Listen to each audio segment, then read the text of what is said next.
esta sala vemos un poquito la historia del himno. Acá nos metemos en los espacios sociales, los lugares de reunión de esa época, nos salimos un poco del campo de batalla y nos metemos, digamos, en una casa colonial, nos metemos en una tertulia o nos metemos también en una pulpería. Me trae las imágenes acá con la tertulia de Mariquita Sánchez Thompson, donde se puede ver cómo se ejecuta en un piano nuestro himno. La idea es contar la historia del himno, cómo se comienza a cantar en la tertulia de Mariquita Sánchez Thompson. Por eso hemos recreado acá el espacio de tertulia con los mejores objetos de la casa histórica. O sea, la casa tiene unas colecciones muy buenas, pero acá en la tertulia hemos puesto, digamos, objetos de muchísimo valor, como por ejemplo los floreros, el piano, el arpa. Este es un piano grave, por ejemplo, de 1830, un piano forte. Es realmente uno de los objetos más valiosos que tenemos acá en la casa histórica. Y este espacio de tertulia de alguna manera viene a complementar a nuestro himno.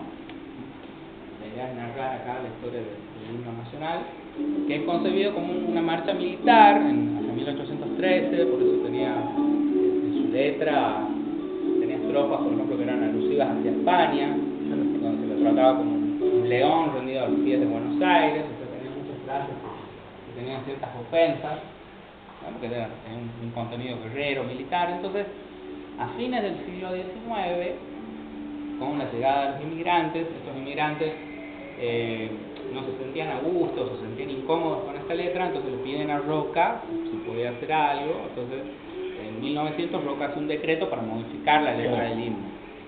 Entonces ahí se la recorta la versión que cantamos ahora. Actualmente, en la actualidad. O sea, este himno se le hicieron modificaciones, por ejemplo, en la década de 1860, Pedro Osnaola le hizo modificaciones a la música. Y después viene este decreto de Roca donde se le cortan estas estrofas. O sea, que la versión que cantamos ahora no es la misma de 1813, exactamente, ha ido sufriendo modificaciones. Claro. Bueno, y después acá nos vamos a hacer una especie de lista de historia. La idea es comenzar a meternos en la época del Congreso de Tucumán. Es una época muy compleja, donde ya ocurren varias cosas en simultáneo, al mismo tiempo. Entonces la idea es cómo ver todas estas cosas en simultáneo, pues hemos armado una especie de revista gigante que nos va contando sobre la época. Entonces, básicamente, ¿cuál es el título de esta sala? ¿Cómo gobernar? ¿Cómo se gobierna? Entonces fue muy difícil para los patriotas poder hacer un gobierno. En 1810 se expulsa a los españoles, ya no hay más gobierno español, y bueno, son los mismos criollos que tienen que ejercer el gobierno. Y eso va a distinguir, por ejemplo, el Río de la Plata de otros lugares, como por ejemplo Lima o México, que se siguieron teniendo virreyes. Claro. En cambio, el Río de la Plata, en 1810 ya no hay más autoridades españolas, entonces los criollos tuvieron que plantearse el desafío de hacer un gobierno. Y eso fue muy complicado porque había una tendencia centralista que quería basar todo en Buenos Aires, y las provincias sentían recelos hacia ese avance por parte de Buenos Aires. Entonces, desde 1810 ya comienza a haber tensiones entre el interior de Buenos Aires, y ya hasta 1815 esas tensiones están patentes en el territorio, en el mapa. Por ejemplo, el litoral tiene un gran enfrentamiento con Buenos Aires, Corrientes, Entre Ríos, Santa Fe. Directamente las provincias deciden no venir al Congreso, no darle su apoyo. Y acá lo que estamos viendo en azul son los territorios que apoyaron al Congreso y mandaron sus representantes. ¿Qué significaba apoyar al Congreso? Hacer elecciones, permitirle a los pueblos que voten a sus representantes, y esos representantes, bueno, darles todos los recursos necesarios para poder hacer el viaje hasta Tucumán. Claro. ¿Por qué se hace el Congreso en Tucumán? Porque las provincias no querían sentirse presionadas por Buenos Aires. Entonces vieron que reuniéndose en el interior las provincias iban a tener más peso, entonces por eso se hace el Congreso en la ciudad de Tucumán. Pues acá tenemos una figurita donde presentamos sobre los congresales, cada uno de los diputados que vinieron a Tucumán, donde puedes ver sobre todo que eran sacerdotes, abogados. O sea, los pueblos trataron de elegir a las personas que tenían más formación. Y en esa época los sacerdotes tenían mucho peso político, porque bueno, ellos daban misas, entonces tenían una muy buena oratoria, y a eso se sumaban los enormes conocimientos que tenían por las lecturas, por los estudios que tenían. Era muy, en esa época ser sacerdote, ser abogado era realmente muy complejo porque había que estudiar muchísimo, digamos, para poder recibir. Y después acá tenés una maleta de viaje que de alguna manera simboliza ese viaje que hacen los diputados a Tucumán, un viaje muy complejo, los caminos de tierra, esos eran los medios de transporte que se usaban, las sopangas, había que hacer descansos en unas casas que se llamaban postas, que eran los mismos ranchos donde los viajeros podían dormir. Cuestión que un viaje tardaba más o menos 2 meses. Por eso una vez que eran elegidos los diputados, hacían el viaje hasta Tucumán y tardaron bastante tiempo. Entonces, en los primeros meses de 1816 fueron llegando los primeros diputados y recién en marzo de 1816 ya había una buena cantidad de congresales y ahí es donde el Congreso comienza a hacer su sesión.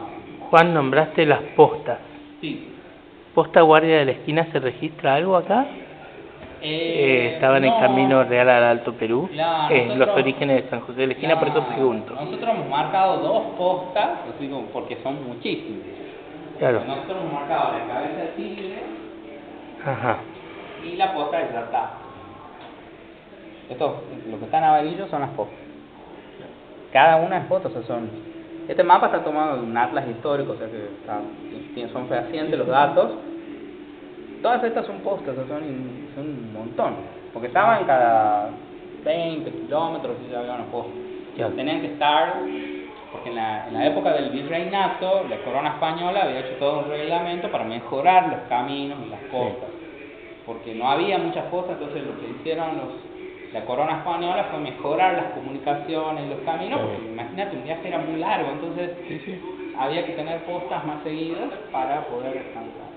De esa posta no hemos tomado registro, digamos, pero debe haber sido importante porque era el lugar donde viajeros tenían que parar a descansar. Exactamente. Y después acá en este video nosotros lo que hacemos es, con estos bancos así en semicírculo, invitarlo a los visitantes que se sienten y presencien una sesión del Congreso.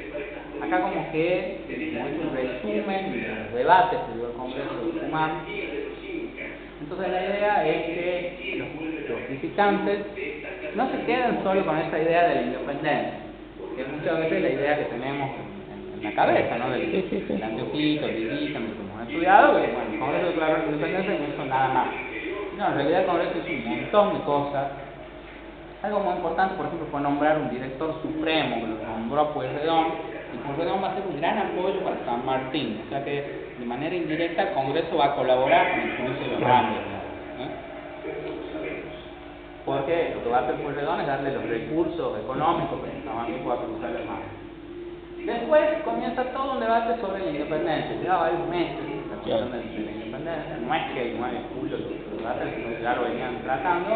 Finalmente el día 9 es cuando se decide firmar el acta, digamos, el último paso que propone a los congresales ser una nación libre e independiente. Fue algo muy importante que hizo el Congreso fue oficializar la bandera que había creado Belgrano como el símbolo identitario de nuestro país. Y después comienzan 2 debates muy complejos que van a ser el gobierno y la constitución.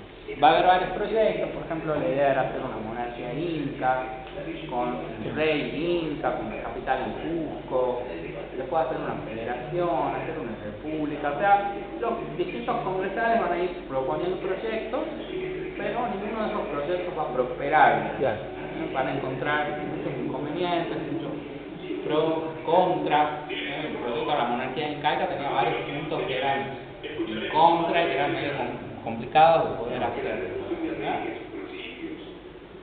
La idea de la monarquía incaica era como volver a la situación anterior a la llegada de los españoles, pero eso era algo bastante complejo, digamos, desde el punto de vista histórico, geográfico. Y después el otro gran debate que va a haber en el Congreso es sobre la Constitución. Había congresales que se oponían a hacer una Constitución, que decían que el territorio todavía no estaba preparado para hacer una Constitución, que había problemas de representación, había territorios, por ejemplo, que por la situación de la guerra todavía no tenían muchos congresales en la sala, entonces hay congresales salen y dicen, no, sin todos los representantes no se puede hacer una constitución. Otros diputados dicen que no, en realidad la constitución es algo fundamental, el Congreso no puede darse el lujo de no hacer una constitución. Y bueno, finalmente el Congreso va a trabajar 3 años en ese proyecto constitucional que se lo presenta en 1819, allá en Buenos Aires. Sí. Y va a ser una constitución que tenía las provincias, la tildan de centralista. Una constitución que le daba cierto poder a Buenos Aires sobre las provincias, entonces las provincias deciden no aceptarlo, rechazan. Entonces acá que podemos ver que el Congreso logró declarar la independencia, pero dejó cuestiones pendientes, como hacer un gobierno, hacer una constitución, y eso tenía mucho que ver con los enfrentamientos que había en ese momento entre las provincias y Buenos Aires. Por eso, que medio sigue igual. Claro, o sea, la formación de nuestro país es un proceso muy complejo que no se resuelve con el 25 de mayo y el 9 de julio, sino que el 25 de mayo y el 9 de julio son como los puntapiés iniciales de un proceso que va a llevar casi todo el siglo XIX, que tiene que ver mucho con el acuerdo, con las provincias, después de una larga guerras civiles, entre unitarios y federales, logran hacer ese acuerdo. Ahí recién podemos hablar ya del surgimiento, digamos, de un Estado, con autoridades, con una moneda, con un ejército, bueno, con todos estos elementos que son constitutivos de un Estado, pero bueno, eso le lleva al país casi todo el siglo XIX. Porque ese era el gran problema, era el acuerdo, ponerse de acuerdo. Claro. Bueno, y ahora vamos a empezar la sala de la fuga.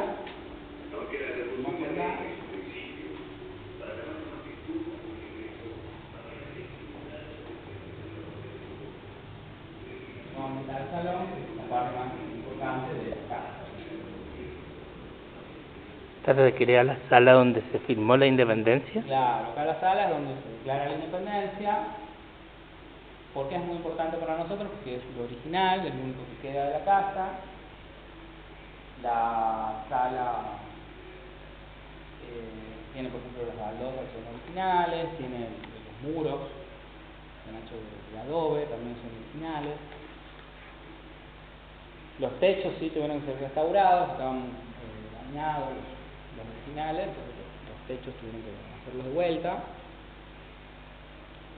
pero el resto de la sala es original. Por eso está esta alfombra para proteger, porque bueno, acá vienen muchos visitantes todos los días, y bueno, eso genera un impacto sobre el piso, entonces bueno, se pone esta alfombra para proteger las baldosas de ese tránsito de agua. Y bueno, se destacan los cuadros de los congresales, que bueno, en la exhibición nosotros vamos a través del video y de las figuritas, lo vamos mostrando a los diputados, pero bueno, acá tenemos los retratos originales, que se los debemos a Augusto Valerini, que era un pintor muy famoso a fines del siglo XIX. Él hace, digamos, comienza la serie de los retratos, realizando 18 pinturas, y después otros artistas, entre 1930 y 1960, van a ir completando la serie del Congreso.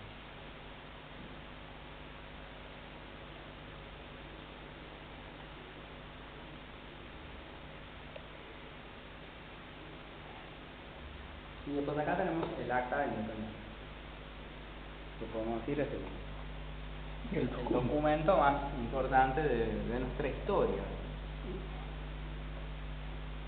No lo digo porque trabaje acá, sino que bueno, las declaraciones de independencia siempre forman parte de un momento fundamental en la historia del país. Todavía con la independencia no nace la Argentina ni el Estado-Nación, pero son puntapiés de algo que después va a ser la Argentina. Son nuestras, lo que dice la protohistoria, es lo que está previo, digamos, a la historia nacional. Sin esto, después no vendría a la Argentina, entonces vos necesitas en algún momento la organización. Claro, este puntapié, este arranque, este inicio, en algún momento tiene que iniciarse. Y sobre todo teniendo en cuenta lo que significa la vocación imperial de España. ¿Eso qué quiere decir? España era un imperio reticente a perder sus colonias. Por ejemplo, si pensamos en Cuba se independiza mucho tiempo después, en las últimas décadas del siglo XIX. O sea que de no haber ocurrido la revolución y los movimientos independentistas, España, con todas sus crisis y sus problemas, lo mismo hubiera seguido administrando y gobernando, digamos, sus territorios coloniales.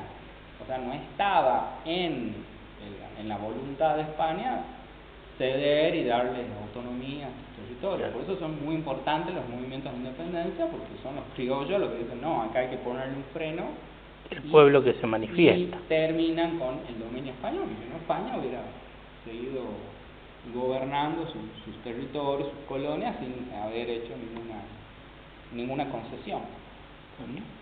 Y sobre todo un dominio basado en la extracción de recursos, de recursos naturales. Bueno, en el caso de Hispanoamérica fue la cuestión minera.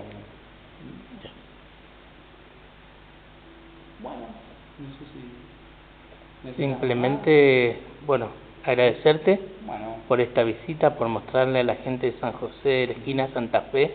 Saludos a San José de la y esquina. Como tucumano, ¿sos tucumano? Sí, sí, tucumano. ¿Qué sentís de trabajar en este lugar? Tucumano de pura cepa. ¿Qué sentís de trabajar en este lugar? Es una enorme alegría, un enorme orgullo.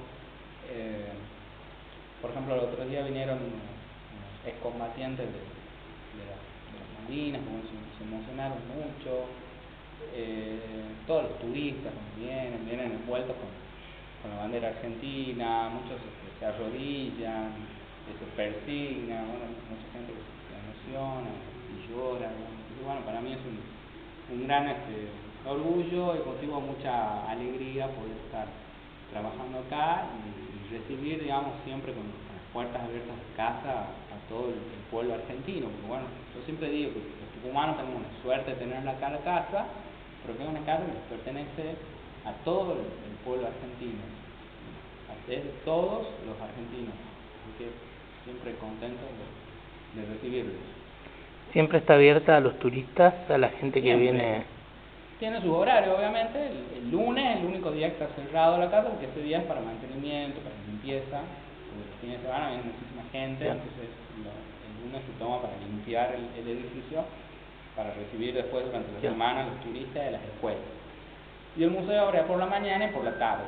Abre a las 9, Sí, está bien. Abre a las 9, de 9 a 13 y después de 15 a 19. ¿El 9 de julio es el día más visitada? Y el 9 de julio sí es nuestro día. Sí, vienen montones de visitantes. Por miles, 2.000, 3.000, muchísima gente, digamos, viene ese día. Porque, bueno, una coincide con las vacaciones de invierno, que vienen muchos turistas acá a Tucumán, y coincide, bueno, con el día patrio, entonces todo el pueblo se acerca a festejar la independencia y a visitar la sala donde se hizo la declaración. Así que, bueno, para nosotros un día de mucho trabajo, pero al mismo tiempo lo vemos con mucha alegría porque somos protagonistas de esa jornada. Bien, Juan Pablo, muchas gracias. No, por favor, gracias a ustedes. Y un saludo grande ahí a Santa Fe y a, ¿cómo era el? Crónica San José. Crónica San José. Un saludo grande a Crónica San José y al pueblo a San José también.